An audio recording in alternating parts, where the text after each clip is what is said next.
Hello out there, welcome to Invisible Wounds on Miss Bachelorette South Africa TV. This is a talk show that seeks to address issues around gender-based violence and femicide. And of course, this will include the past, the present, and the future of the Miss Bachelorette South Africa journey. The 26th of April 2025 is around the corner, and that means we are about to find out who will be crowned the next Miss Bachelorette South Africa.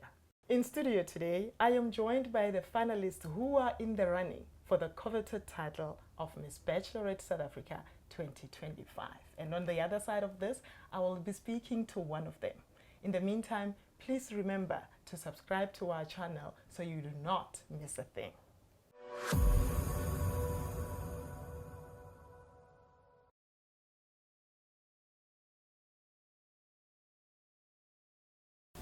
Anga Jamela is one of the hopefuls for the title of Miss Bachelorette South Africa 2025, and she is representing Gauteng.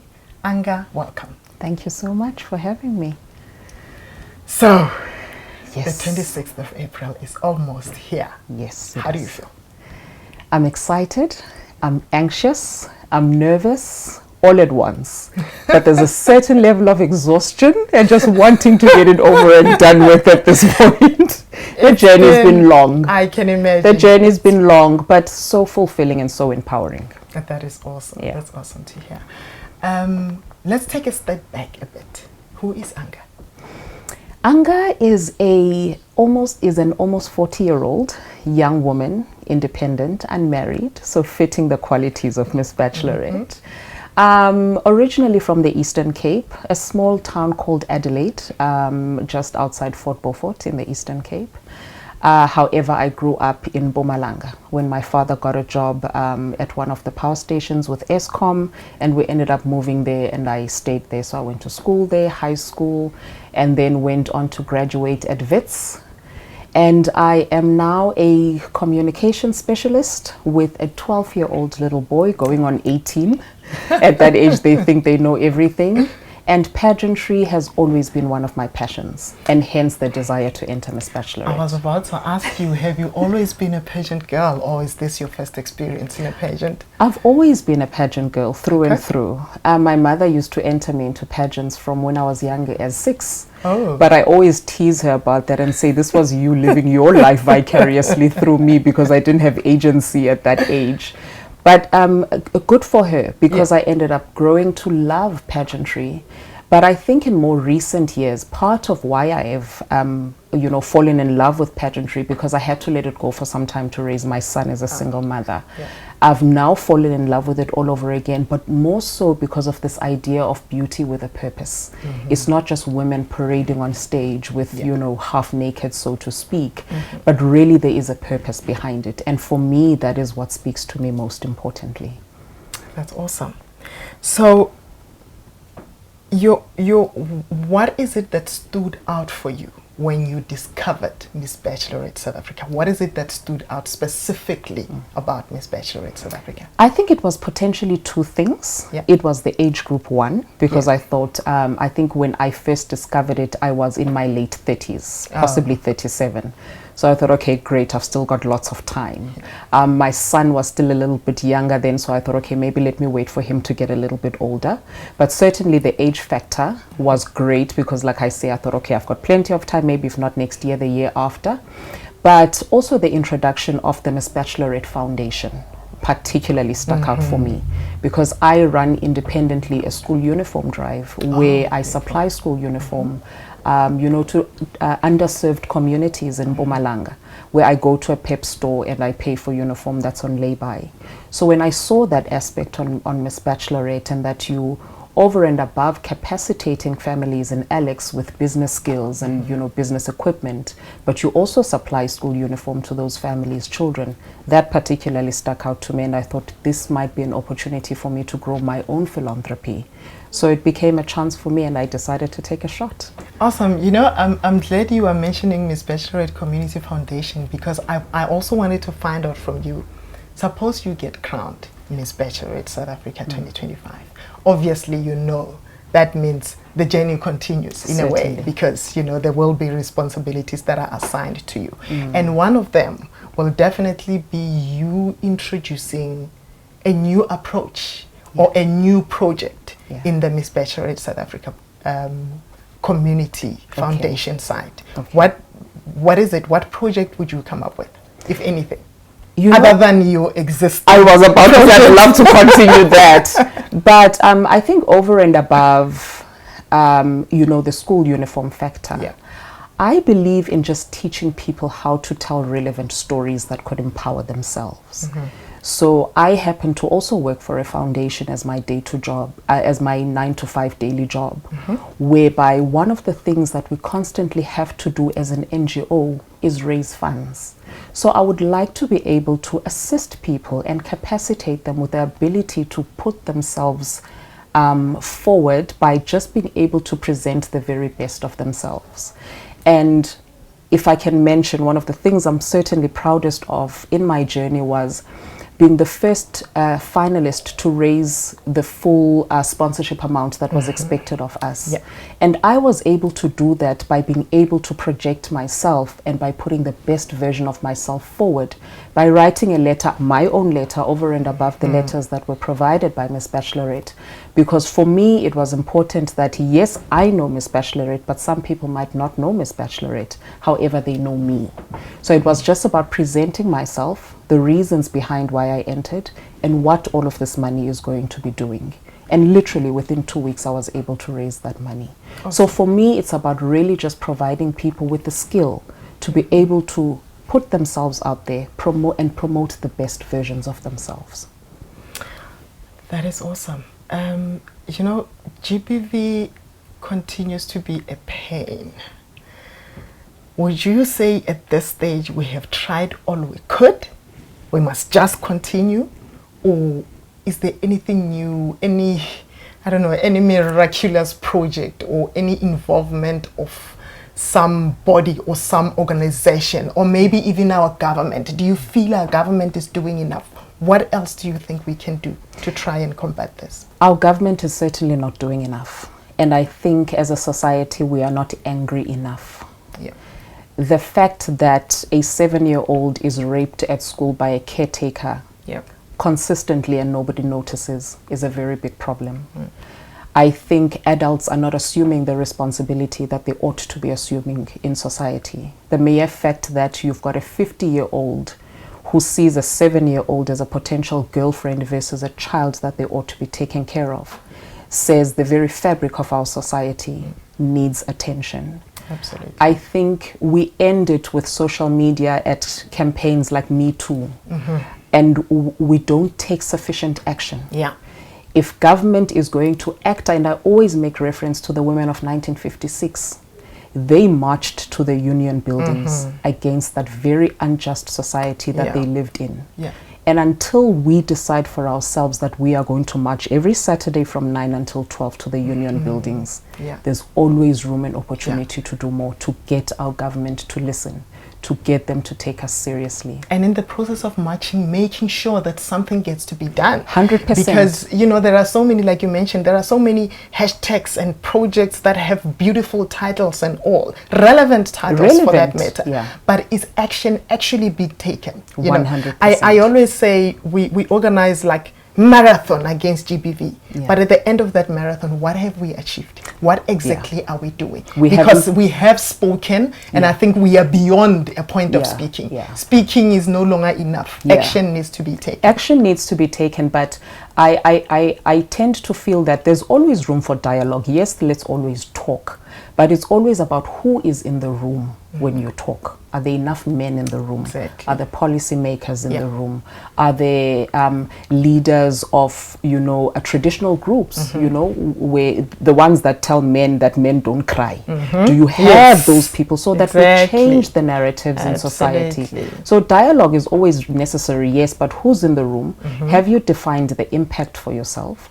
Do you have the right monitoring and evaluation systems in place so that you can measure that impact versus the objectives that you wish to have for yourself? Because then that's how you know you are making the impact. Absolutely. Anga, let's breathe. This is becoming more and more sensitive. I can continue. But necessary conversations. Let's take a step back and go back to your journey as a finalist. Tell me, I just want to challenge you a bit. Okay. I know you want to win. I know you want to see this crown settling on your head on the 26th of April. Yes. However, if the judges were to insist that you nominate one of the other finalists whom you feel deserves the crown, who would it be and why? Do I have to say the person's name? I said if they insist. Okay. Let me just add a disclaimer by just saying, I think all of the ladies, or at least most of us, have certainly put in the work. Yeah. Yes, we all have different challenges, you know, but it's about how you handle the challenge, how you communicate it effectively. But Hannah Gobela has been incredible with her social media. She's been fantastic. She has put in the work. She has put in the hours. You can see she's truly committed to the journey, and she's committed to the crown. And whether she gets, you know, first princess, queen, or second princess, for me, the consistency of her work speaks to her work ethic. Yeah. And I think if the judges were to insist, certainly Hannah's my girl. Oh, that warms my heart. That is. I was looking forward to hearing what. Now I feel like I should ask everyone this question, every other finalist this question, because I want to hear what they have to, what you guys have to say about each other. Certainly. You know, because one other most important thing in this journey is the sisterhood that gets 100%. to, you know, develop, 100%. and also I think it takes away from the stereotypes that unfortunately the society out there still has when it comes to pageantry. You know, people still expect silly catfights and side eyes and those kind of things, and they do not understand how impactful such kind of journeys have in our lives as women. No, certainly with us it really has been a sisterhood. We invite each other to events. We go, we support one another. And for me, fundamentally, that was one of the reasons why I entered. Just belonging to a network of like-minded women that you can grow with, that you can, you know, create spaces for one another at the table. And if you can't create that space for whatever reason, just mention their names. And, you know, it could open various doors for your sisters. Absolutely. That is awesome. Anga, thank you so much. I wish we had more time. Me too. But we obviously would like to speak to all the finalists. Certainly. And I know when the next one comes and sits here, I'm going to feel the same way. Like, I wish we had more time. Certainly. Thank you so much for having me. Thank you so much for joining us. That was really incredible. And we wish you all the best for the 26th of April. I need that. Thank you. More of the finalists after the break.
We continue our conversation with your Miss Bachelorette South Africa 2025 finalists. And now I am joined by Gail Strauss representing the Western Cape. Gail, thank you so much for making time to be with us today. Thank you for having me. Your journey as a semi-finalist and now a finalist started a little less than a year ago. Yes. How do you feel? I feel motivated. I feel challenged at times, and it definitely has brought out the best in me, because with challenges comes hard work, and with hard work comes rewards. So yeah. Definitely. Yeah, it's been a journey. Yeah, the journey still continuing. It's still continuing. Yeah. And who knows, if the crown lands on your head, it means the journey will still continue for another 12 months. Exactly. What have you been doing to prepare yourself for the finale specifically, seeing that it's around the corner now?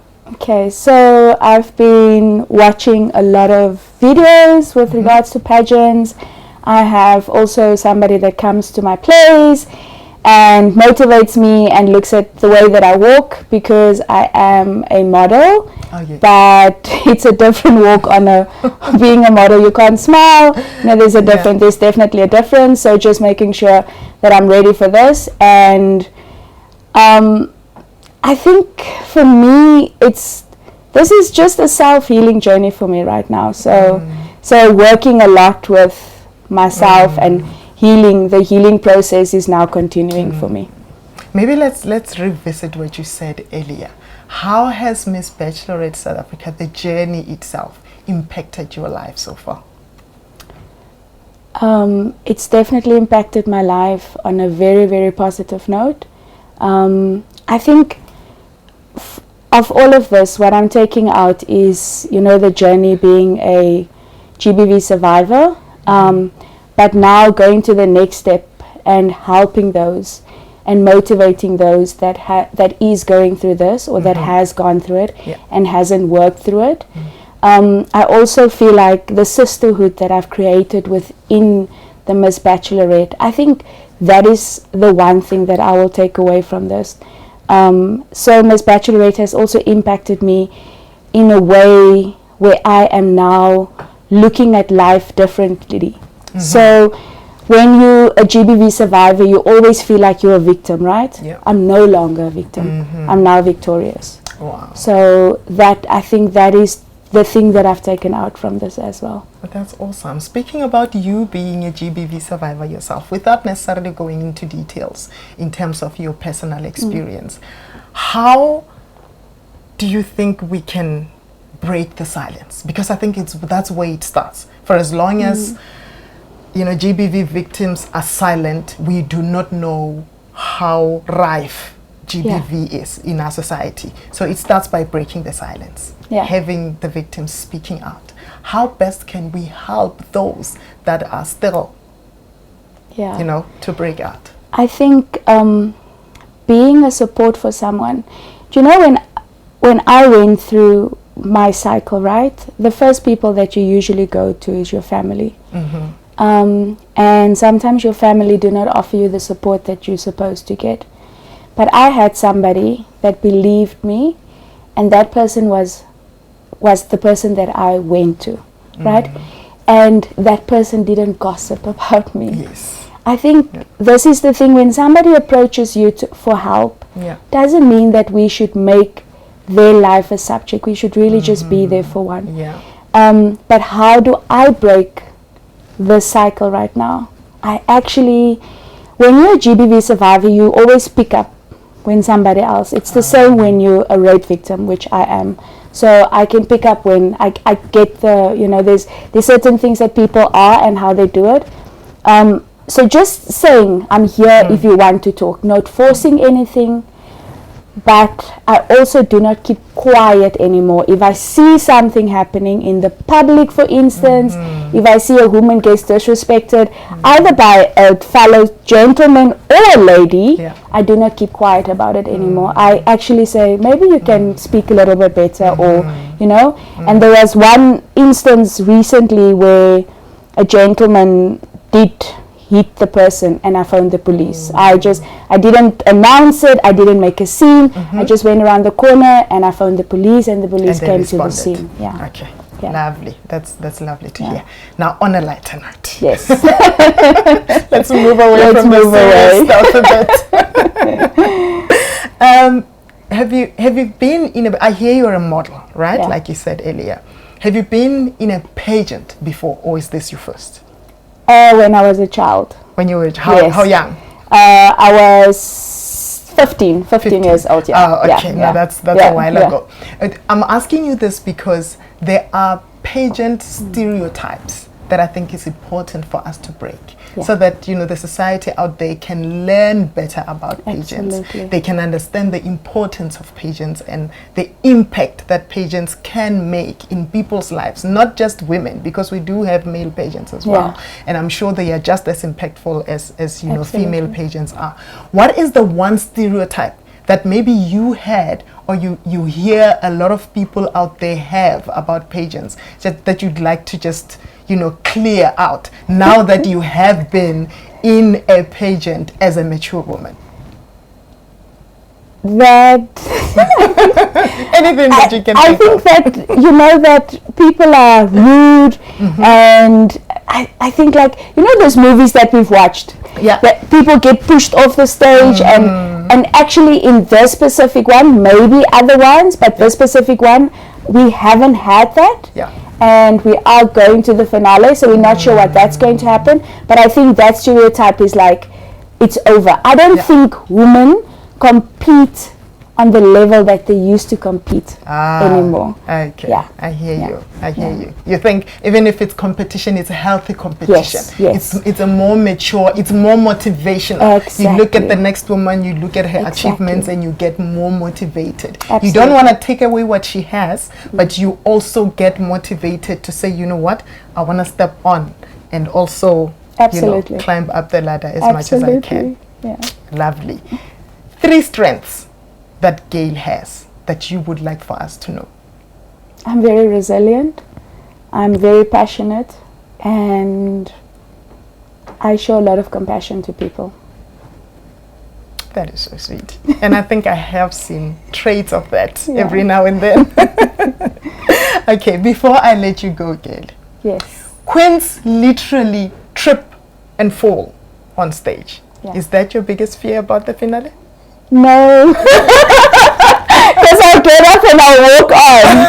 I think my biggest fear is the questions. Like, because we have a fight in our heads about the questions. And sometimes it's just a general question, and now suddenly you want to do this, whatever, like, overthinking. Yes. Yeah. And I think that can guess yourself. That would a bad point for me. I'm an overthinker. You think of a perfect answer that really resonates with you, but then you're thinking, will the judges like this? What will they think about it? Maybe I should change it. Maybe I should say this instead of that. And the most important thing I must say to you is to just be honest and be true to yourself.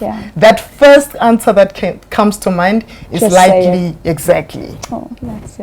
Thank you so much, Thank you Gail, so much for being for with us. me. Thank you for making time. We really, really appreciate it. Remember, the voting lines are still open, so if you would still like to support your favorite finalist, please visit www.missbachelorette.co.za and vote for your favorite. More of your finalists after this.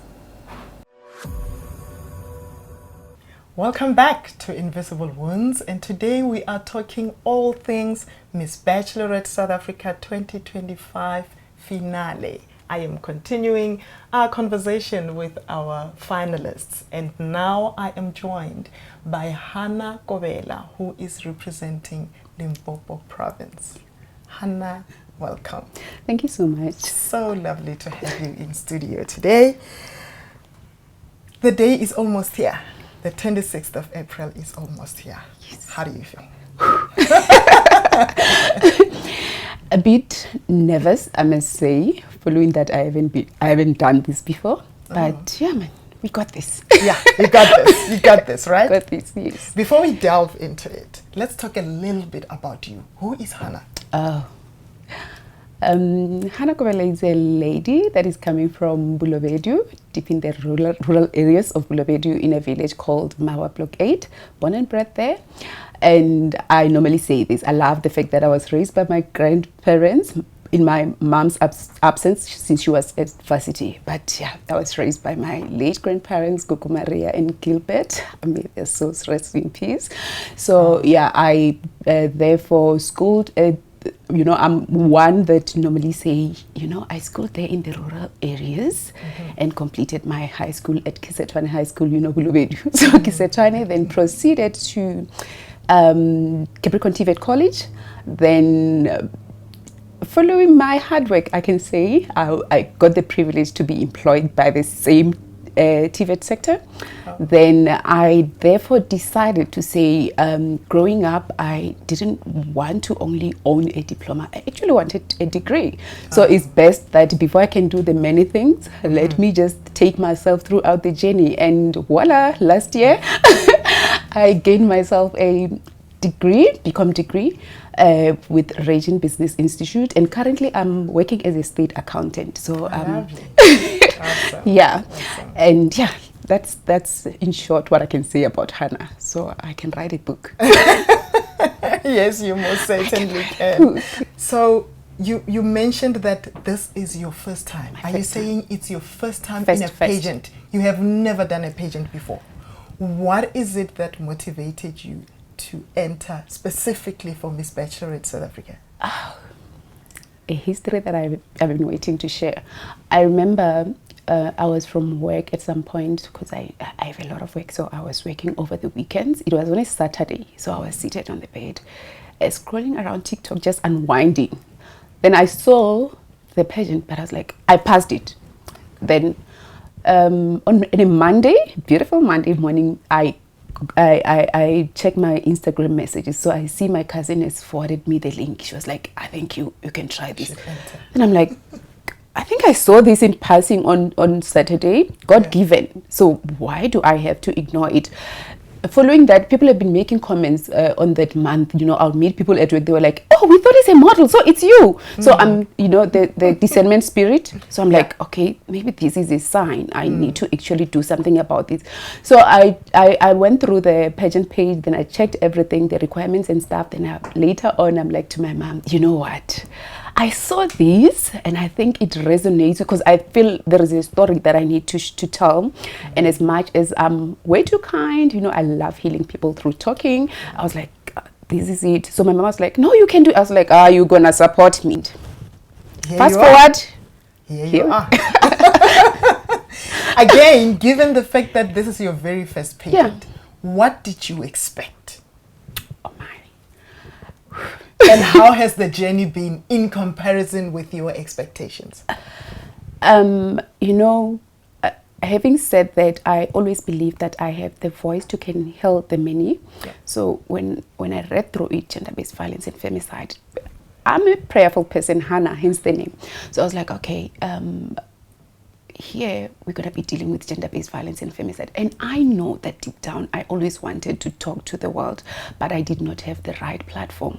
Is that why you've been doing quite a lot of Insta lives and engagements on social media? Because I think I've seen quite a lot of that. Are you trying to give people a platform to speak? To speak, yeah. I would normally say I'm trying to create a safe space for people to can open up.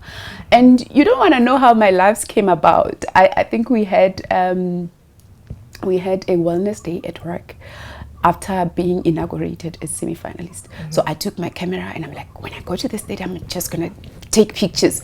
I tried to take pictures. It didn't work out. I was like, and I can't call someone to come and call someone to say, come and take me pictures. I wanted to do it on my own. What do you mean it didn't work out? No, holding the camera, it was not coming out as, but I was like, normally I see people on TikTok. But I was like, oh, people are walking on the tree. Let me join them. Let me go to TikTok now. Let me try to press the live button. And I pressed the live button and everyone was like, what? So you're hiding the comments that are, no, we want to see you more. And I was like, it's high time. It's high time. Yeah. So I was like, okay, no, guys, next week, Sunday, we're going to meet. I'm going to, then I just had to just flow with it and to say, okay, people are waiting for me. So that is a sign that I can do this, I got this. And I always remember something that our Queen Mother here used to say. She said, you just have to start. And that motivated me to say, oh, no one was born knowing TikTok, or I'm going to start. Whatever it is that you want to do, you just start. Yeah, and I started. And here you are. Owning my own table. How is that table? It's, it's fulfilling. The fact that I always felt that men are not opening up enough about, not to say they need to, but I want to understand the scenario between, the scenario of men. Maybe we know that femicide, it's men who are actually the perpetrators. Yes. Yeah. So I was like, okay, I need a platform where I can also hear what could be the main reasons, the causes behind that. And I love the fact that I'm able to read how people respond to say, now I need to go gently on this one because he's not being open-minded. You might be speaking to a then I'm like, oh, it's one of those. But at the end of the day, I have to agree with because I just want them to open up. I want them to open up. So I was like, okay, now Hannah, go and create that safe space for people to can open up. And my slogan on my life is, remember to treat each and everyone with kindness, because you never know how the other person is going through. And on my table, we are discussing these topics with sensitivity and kindness. Then they know that we are not here to play. That is lovely. That is so lovely.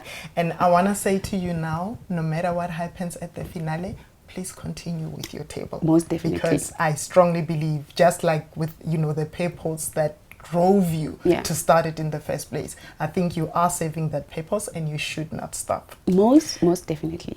Awesome. Thank you. Hannah, it's unfortunate that we live in a society where mature women, mature in terms of age, and women that are mature in terms of age and are still single are being marginalized by the society. What causes that? Marginalized to say, the clock is ticking. Why are you not married? When are you starting to have kids? When are we seeing that man in your life? What's wrong with you? Are you going out enough? Why is it that it looks like you are closing yourself up in a closet somewhere? My view, okay, I can say I'm one of the victims. Yep. However, it's so amazing that you'll find a mature woman being moved by that. And I understand, because it puts more pressure on you to feel like, I'm not living.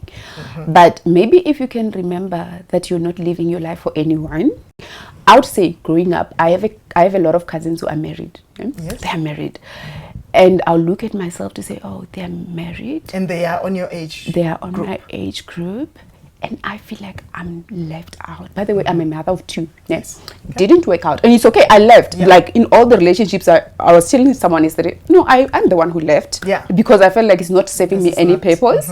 And I feel like these people are not aligned to my visions. And it's okay if God gave me kids, it's a blessing. But I'll look at my cousins and I'm like, okay, I'm educated. Are they? Okay. why do I have to put more pressure on myself? It's okay to have a partner and stuff. Oh, what more have I achieved? I'm working. They're not working. So, societal norms, it's things that I don't know if we are ever gonna learn that. These are the topics that I discuss on my lives, to say, cultural norms, they are killing us. And we need to remember that, for example, marriage is a blessing, it's not an achievement. Like we always say at Miss Bachelorette South Africa, let marriage happen when it happens. If it happens. If it has not happened, you must always remember that does not make you any less of a woman. Right? Absolutely. Hannah, just before we close, love, peace, wealth. If you were to choose one, which would you choose and why? Okay, I love my peace. Okay. I love my peace. I wish you can say wealth, but a lot of people are, but they have a lot of problems. So I really value my peace. Hence, I have to link it now to me saying, okay, I left in the other league because I value my peace. When I'm at peace, that is where I'm focused and all. And when I'm at peace, I can, that the more focused you are, the more you can also accumulate wealth. right? Thank you. I was going there. Thank you. Thank you so much, Hannah. Thank you for making time to be with us Thank today. you. Really, really appreciate it. Thank you so much. Thank you for hosting me. All right, there you have it. That was Hannah Kovela representing Limpopo. I believe by now you are sort of slowly but surely warming up to our finalists, especially if thus far you have not necessarily been having your favorite. But maybe you want to hold on, you know, in terms of you picking who you think is your favorite, because we still have more that we will be chatting to on Invisible Wounds. Services offered by Sabine G. Permanent makeup, manicures and pedicures, facials, eyelash extensions, laser, plasma, Botox and fillers, carboxy, threads, aesthetic training, waxing, massage, tinting, slimming and weight loss, hair extensions, training, tattoo removal, ear piercing, black diamond facial, tanning, keratin treatment, and microneedling. Book your appointment today. Sabine G Beauty Academy. Miss Bachelorette South Africa has successfully crowned 5 queens over the years, and we are now in the journey to find out who will be crowned the next Miss Bachelorette South Africa. Like I said earlier, in studio I am joined by your Miss Bachelorette South Africa 2025 finalists, and right now I am with Keletso Marope. Keletso, welcome. Thank you, ma'am. The lady that always laughs, smiles, And talks too much. and talks a lot. Like I said, Keletso, you heard what I said, Thank right? You know that we are almost there. The Yes. 26th of April is the gala event. That's when we will be finding out who the crown is gonna land on. Are you ready? I am 150. I think it's landing here. It's about time, eh? It's about time. Tell me, Keletso, who is your #1 supporter in this journey? In this journey, so my #1 supporter is definitely me. Okay. I'm the Interesting. one Interesting. who's making effort to support even my peers, even my competitors. So that's why I actually regard myself as my #1 supporter, because I'm extending my support into other people, also pouring the cups while I'm at the competition, and trying to make sure that people understand that this competition is not just a competition, it's a livelihood, that it's actually also a movement that needs to have a lot of engagements from other deaf women.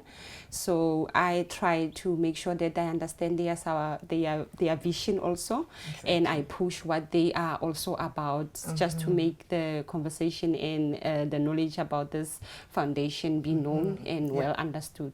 Yeah. Yes. And by others, you are actually referring to your sisters as well. And Most my importantly, right? everyone. Your fellow finalists. Yes, yes. That is awesome. Yes. Tell me, when you first decided, when you took the decision to participate in Miss Bachelorette South Africa, who did you first share with? It would be my sister, Your sister. my okay? younger And? sister.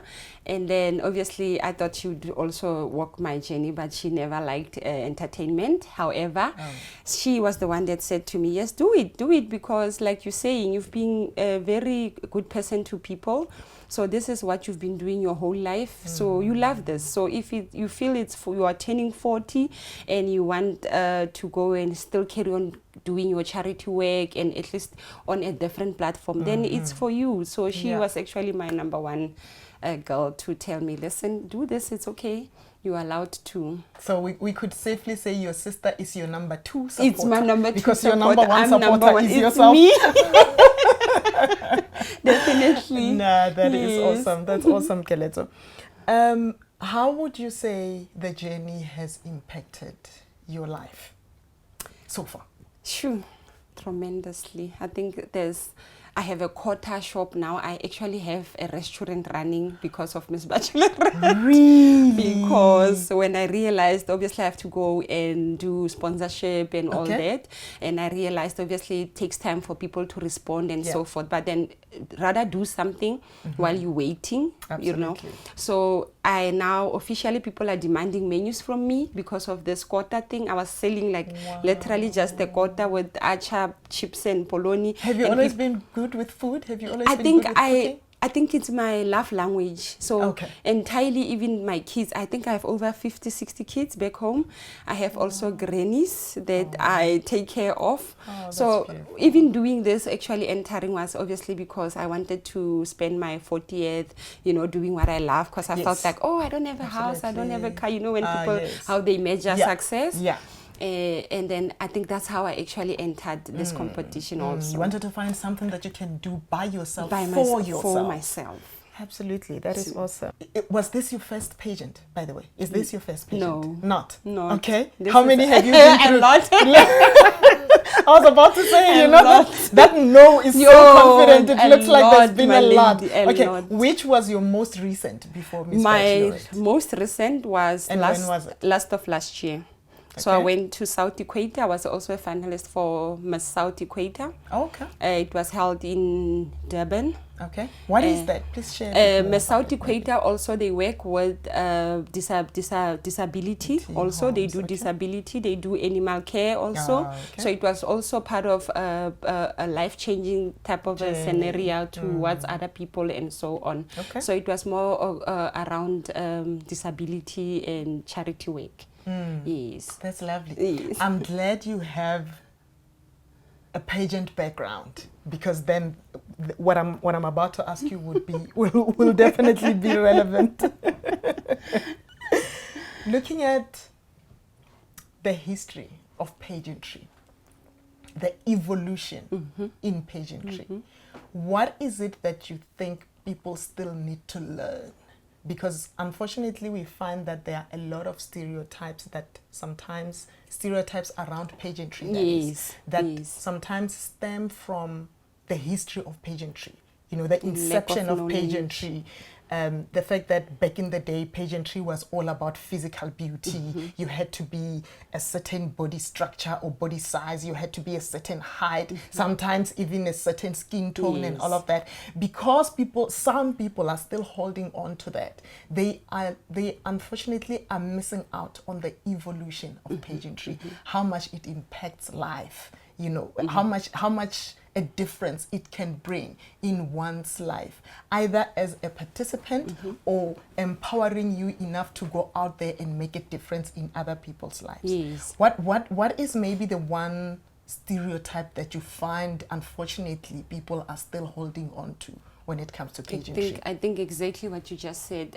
People still think this is about beauty. They still think it's about beauty, it's about body.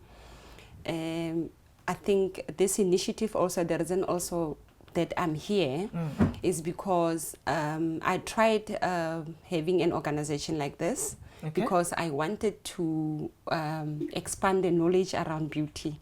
So what I did was that I was planning to take one student, one contestant out of my community yearly, and then I wanted the funds to be raised through the pageant. So my pageant was gonna raise the funds, so we take one child out of a community year in as we crown them, but three years down the line with their degree.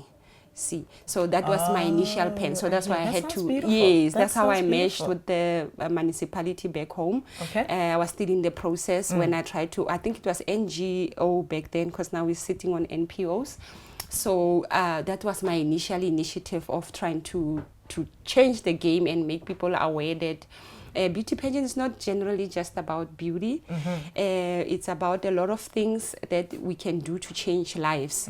Because if we are involved as kids and having dreams, because now kids back then used to have dreams, and there was obviously things that needs to be done and not to be done. You could not be pregnant and still be, you understand? So that made a lot of kids comfortable to know that even if they want to enter, there's certain things that they need to obey by. So it kept the community and a lot of responsibility within a young child, so they could carry themselves well to respond better later because of this pageant, because now everybody has a dream, everybody wants nice things, everybody wants to be seen good, you know. So for me, that was also my initial plan. So how far are you with the project? The project, I had to shift from back home because I was still in the process of meeting with the psychologist. Obviously, there was an assessment that I needed to do because I still feel my home back then still needs a home. I still gonna have a foundation where something like this where people can still come in. So when I saw Miss Bachelorette, definitely it was my exactly what I had at heart. It's in line with what you wanted. I had at heart, so I knew there and there that this thing is what I want, and this is what I need to go and add value to, because it defines exactly the vision that I had. So sometimes it doesn't matter who comes with. It's the same as what you say.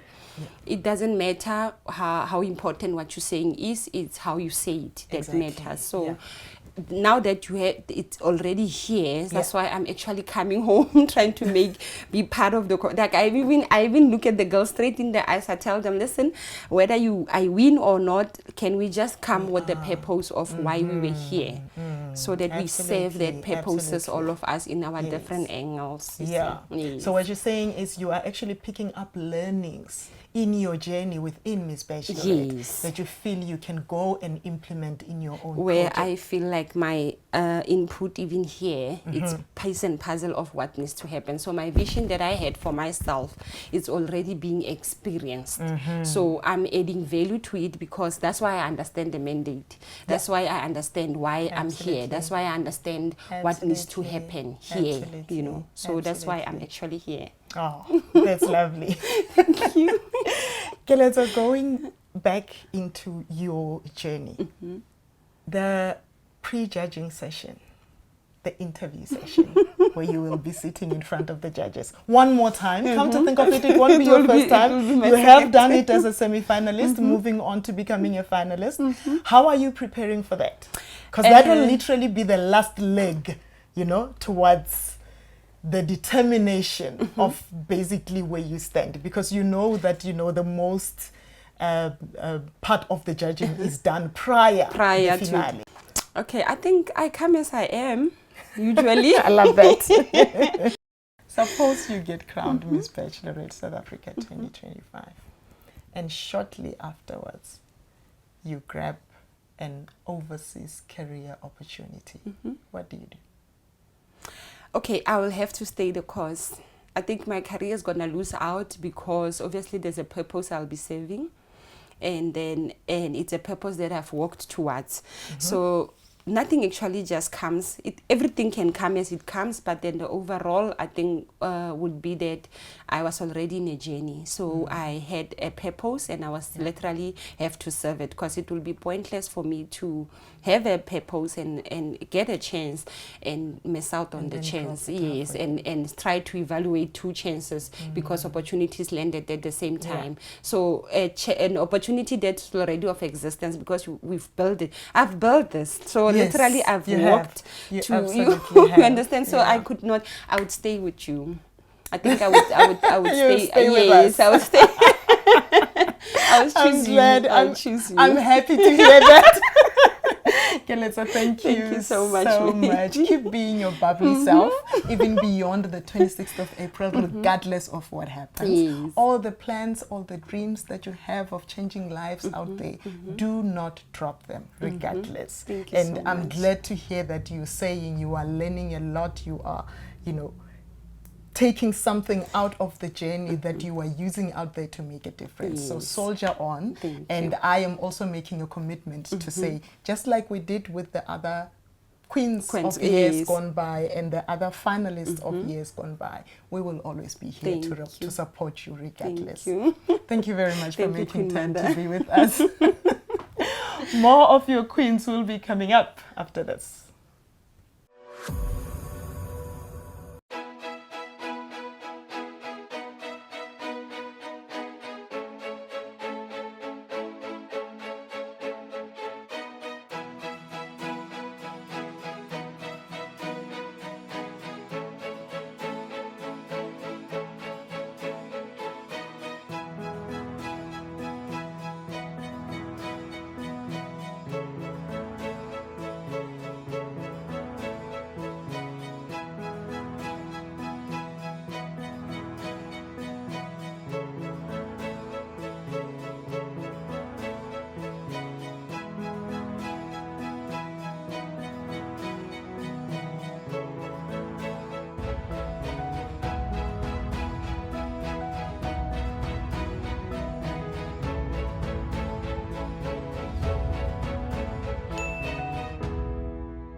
Invisible Wounds continues on Miss Bachelorette South Africa TV, and we are now sitting with the last queen in this particular episode.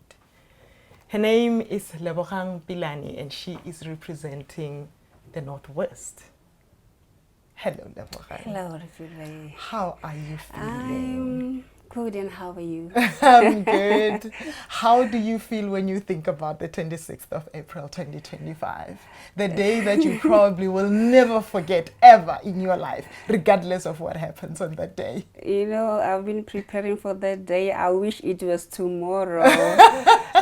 Just imagining, you know, that auditorium full of people, you know, engaging with them, you know, all of those people coming to the auditorium just to come and see us, the queens, because it doesn't matter whether you lose or win, we are already the queens. Yes. I love that. I love that spirit. I love that spirit. And I must say, I love the sisterhood that I've been seeing, you know, happening amongst you guys. That is really, really great. Yes. You've been preparing for the day, you said. Yes. What have you been doing?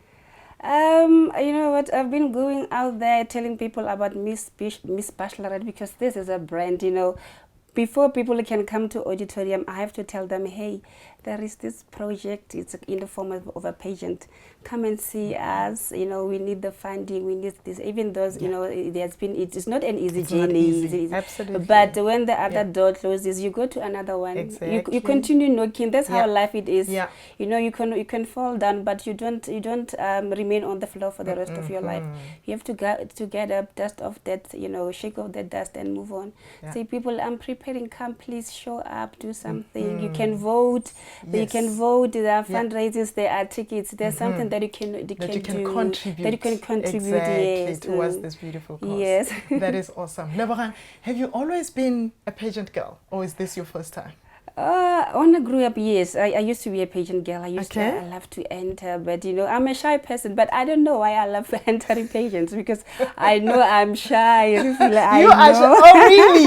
I haven't seen that in you. Shy, you know? I haven't picked up an ounce of shyness in you. I am, but I love being on stage. Suppose you get crowned on the 26th of April. Yes. Can we imagine the scenario? Miss Bachelorette South Africa 2025 is Lebogang Pilani. Suppose you get crowned. You know that there will be responsibilities assigned to you, right? And you know that there is the social responsibility angle of Miss Bachelorette, titled Miss Bachelorette Community Foundation. Yes. What new project would you introduce in the social responsibility division of Miss Bachelorette South Africa? I think up to so far, Miss Bachelorette has done a lot. Yeah. What I will introduce is to ensure what has been already done. People, they know about it, because sometimes you can introduce something new, but when you look at the back, some people, they are not aware of what has been there already. But I think going out there and saying, people, here there is Miss Bachelorette, because you know, I'm from Northwest, like I've said, but when I talk about Miss Bachelorette, say people, can you assist with 1, 2, 3? People still don't understand what I'm talking about. So emphasizing and already educating, telling people out there, guys, this is Miss Bachelorette. It's in the project form, but it's a pageant that fight against gender-based violence. So people can know about it, because there are ladies out there who are saying, we didn't know about it. We don't know about it, but we are the first person in our township that we are hearing about this pageant. So I believe, like, emphasizing what already Miss Bachelorette has, but again, telling people, say, people, this is Miss Bachelorette, and then you can, this is the only pageant of its kind. It's you can search in the search, it's unique. You can look everywhere, because there is no pageant that is focusing it's not on there. unmarried, mature, independent women. No, people, they don't believe that at your age level, you're 40 something. Are you sure? Because the pageants normally they take until up 25. to a certain age. But what can you say, people? You it's know, not not just a pageant. It's not just a far much pageant. more than that. Yes, it is. Yeah. It doesn't matter if you are 50, you can come. Exactly. Come with the independency, Yeah. come with the maturity, Yeah. and then here it is. Oh, no, Yes. absolutely. Lebogang, it's so unfortunate that we live in a society where marital status can stand in the way of potential progressive relationships that we can build amongst ourselves, especially as women. How do we get a breakthrough from that? How do we break societal norms, I would say, that, you know, bring that barrier? Women that are married, women that are not married, we find it difficult to come together and work together. Some see each other as enemies for more reasons than one. Yes. How do we break that? You know, one thing that we are missing as a society is that when we are born as label. We are not born as label who is married or label who's there we go. You know, we are born as label, and that's how I believe that as an individual, there's a lot that you can do. Marriage, it doesn't define who you are. It doesn't do that. You are labeled not because of marriage. You are labeled because you were born label.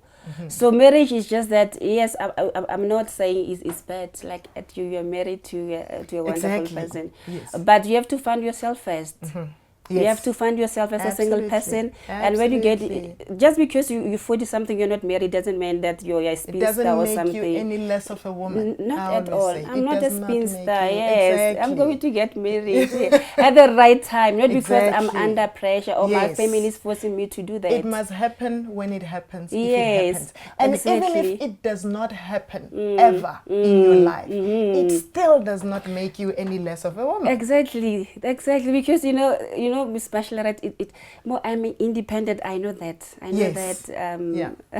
That's what we advocate for. Yes, I'm independent. You know, I have my own things. Yes, exactly. That's what matters most. Exactly. I don't have to wait for a marriage so that somebody can say, "Oh, let me take this." So that somebody can give you a better life. Yes, so that somebody can give me a better life. No, I must do that better life while I'm still single. Exactly. So that when I go into a marriage, I don't become a burden to somebody, and it will end up being something, you know, resulting into gender-based violence. Absolutely, yes. Absolutely. So if you get married and your partner, unfortunately, happens to turn into an abusive man, he becomes an abuse perpetrator, you then do not find yourself stuck. Yes. Because you are dependent on him. Yes. For you to even be able to buy yourself sanitary towels, it's all because he has given you something. Otherwise, you have absolutely nothing. Yes, that's glad to hear that. Lebogang, your journey as a finalist is about to come to an end. We don't know what's going to happen beyond, you know, or on the 26th of April. Yes. If you could use this opportunity to let the judges and anyone out there know something about you that you really want them to know, what is it? Like I've said, anything. There's something that like I've said, I'm an introvert. I don't speak a lot. There's something that happened in the past, but I'm saying that since I spoke about it the last time, you know, I'm healing. I'm gradually healing, and I'm happy about it. Yeah, I'm so happy, you know, because what I went through back then, and speaking about it in front of so many when the judges were there, it has taught me that it is not the end of life. Because if I stay in that situation for a long time, it's gonna steal away my future. Absolutely. So it doesn't matter what happened. I went through the gender-based violence, you know, whatever, the rape, everything. But at the end of the day, I'm still alive. As long as I am still alive, I still have a chance to make a difference in my life. Absolutely. It doesn't matter what my background is. Absolutely. I still have a chance to make a difference. If anything, it gives you an opportunity to be a pillar of strength for those that have gone through it, but unfortunately somehow they have not found either a platform or a pillar that they can hold on to and be able to rise and stand up again. You can be that pillar because you have a platform where you can come out and say, here I am. I have experienced, you know, what you have experienced in your life if you are a GBV survivor. But here I am today. I'm still able to put on lipstick, you know, and look beautiful and be confident enough to stand in front of the world and say, here I am. I have, you know, the zeal and the strength and the confidence to stand up straight and say, I know that my life is in nobody's hands but God's hands. That's true. That's true. Happiness, strength, money. If you could choose only one between the three, what would you choose and why? Happiness, strength, and money. Wow, that's, you know, in real life, we all need all of them. You need all of them. You need all of them, but come to think of it. There's probably one that if you were to have it, you can achieve the others. I will say happiness. Happiness, right? You know, being not having, always being, you know, not having that happiness, it takes away, still away your happiness. So, you happiness, know, your if you don't have happiness, it will it steal steals away your strength. My strength. And when it steals away your strength, you will not be able to stand up and make sure that you make money. Yes, right? So if I'm happy, I can, you know, have the strength to wake up in the morning, say, you know, I'm going to have the strength to make money. So and happiness then you for have me it all is, at the end of the because day.